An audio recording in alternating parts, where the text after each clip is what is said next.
ఓం శ్రీమాత్రే నమః. నమస్తే అండి. ఎలా ఉన్నారండి? అందరూ బాగున్నారు కదా? Good morning. వరలక్ష్మి వ్రతం శుభాకాంక్షలు. వరలక్ష్మి దేవి రూపండి. వరలక్ష్మి వ్రతానికి మరి రూపు కొనుక్కొని పెట్టుకునే ఆనవాయితీ ఉంటుంది కదా చాలామందికి. ఆనవాయి అని కాదండి, బంగారం కొని పూజించాలని ఒక సంకల్పంగా పెట్టుకుంటారన్నమాట. అలా చేయించుకుని రూపు పెట్టుకుని పూజలో తర్వాత మెడలో ధరించి 3 రోజులు 5 రోజులు ఉంచుకుని తర్వాత సూత్రాల తాడు ఉంటుంది కదా ఆడవారికి, ఆ సూత్రాల తాళ్ళ పక్కన గుచ్చుకుని వేసుకుంటారన్నమాట. మా పెద్ద పాప అలా వేసుకుంటుంది. అలానే కాదు, ఇలా ప్రతిమ పెట్టుకుని చేసుకునేవారు ప్రతి ఒక్కరు అలానే వేసుకుంటారు.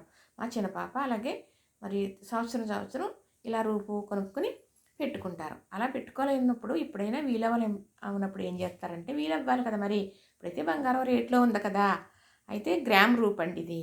అరగ్రాము చేయించుకోవచ్చు, ఇంకా చిన్నది కూడా చేయించుకోవచ్చు. అది సరే ఒక్కసారి వీలవ్వదు.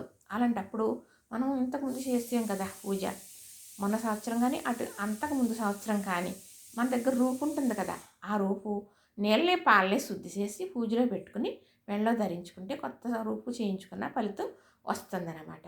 ఒక్కొక్కసారి అనుకూలం కుదిరినప్పుడు అలా కూడా చేయొచ్చు. ఇలాగే చెయ్యాలి ఆనవాయి, లేకపోతే అలా కుదరదు అని అస్సలు అనుకోవద్దు. ఎవరో చేశారు అలా చేద్దామని ముందే అనుకోవద్దు. ఉన్నంతట్లో అమ్మని 2 తమలపాకుల్లో పసుపు ముద్ద చేసి పెట్టి అమ్మని ఆహ్వానించుకుని పువ్వులతో పూజించుకుంటే మన చల్లని తల్లి మనల్ని చక్కగా అనుగ్రహిస్తుందని నేను చెబుతానండి. ఇదేనండి నిజం జరిగేది.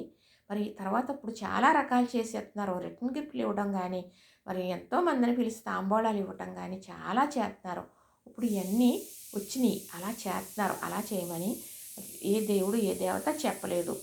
సాంప్రదాయాలు అనేది మనం పెట్టుకున్నదే కానీ ఎవరో పుట్టబడ్డది కాదు, ఎవరో పెట్టింది కాదు. ఇది మనమే పెట్టుకున్నాం. ఈ ఎవరో చేశారు కదా, అలా మనం కూడా చేద్దాము అని. అలా అక్కర్లేదండి. మనకి ఎంత ఉందో అంతటితోటే ఇలా చేసుకోవచ్చు చక్కగా. మరి ఆడపిల్లకైతే పెళ్ళైన సంవత్సరం ఎలా చేసానో అలా చేయాలని కొందరు అనుకుంటారు. పెళ్ళైన సంవత్సరం ఘనంగా చేసుకుని తర్వాత మామూలుగా తల్లి అయ్యి చేసుకునేలాగా నార్మల్గా చేసుకుంటారు.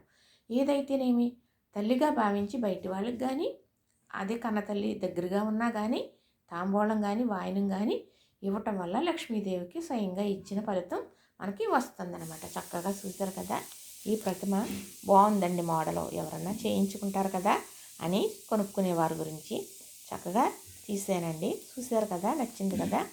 చక్కగా అందరికీ అమ్మవారిలాగా లక్ష్మీ ప్రతిమ చేయించుకుని పూజ చేసుకోవాలని మరి ఆశీర్వాదంతో మరి చెబుతున్నానండి. వరలక్ష్మీ వ్రతం శుభాకాంక్షలు.